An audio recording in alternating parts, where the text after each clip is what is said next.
ننګرهار کې لوستي ځوانان وایي کار او روزګار کم نه دی، خو که ځوانان خپل لاس په کار شي د دوی په وینا په کمې پانګې سره هم د یو ښه کار روزګار خاوندان کېدای شي. که د 1000 که د 2000 د دونه غوښتنه تا نه وکړي نو دغه غوښتنه ته د هغې پوره کوې، دغې باندې خپل یو شخصي کاروبار برابر کړه. هغه هم تا سره نه ته د یو بل چا نه راخلي، دې باندې خپل شخصي کاروبار روان کړه. خپل شخصي کاروبار کې هر څه کولی شي. ځوانان باید لاس تر زنې کښېني، ځوانان باید ځان ته کاري فرصتونه پیدا کړي، په خپله ځان خپل استعداد او خپله وړتیا چې کومه دی لري د هغې نه استفاده وکړي، مثلا شخصي کاروبارونه هم ځان ته برابروی شي.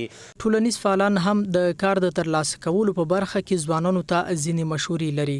هغه ملګري چې څوک مثال لیسانس دي یا 12 پاس دي، موږ دلته د کار او ټولنیزو چارو ریاست لرو، هلته مراجعه وکړي، هغوی بیا په ګڼو برخو کې کسبونه ور زده کوي، داسې یو ډول کورسونه لري، مراجعه دې وکړي، په دغه برخه کې د زده کړې وکړي، د تحصیل سره سره چې یو کسب ورته ځي دا به هم ډېره ښه اوسي، یوې دې لارې کولی شي بیا خپل روزمره چارې او امکانات خپل ځان ته برابر کړي. ننګرهار د کار او ټولنیزو چارو ریاست چارواکي هم لوستو ځوانانو ته د کاري فرصتونو د برابرولو خبره کوي. هر بیکاره ځوان، خور، ورور، معلول، راستنیدونکی، داخلي ویزه شوی، دا کولی شي چې دې فرصت نه استفاده وکړي.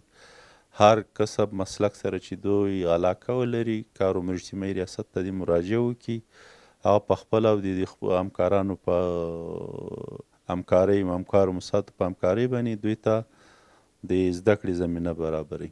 باور دا دی چې که ځوانان خپله د کار لپاره لاس په کار شي او د کار د ترلاسه کولو په برخه کې له خپلو مهارتونو کار واخلي، نو تر ډیره به د بیکارۍ کچه راکمه شي.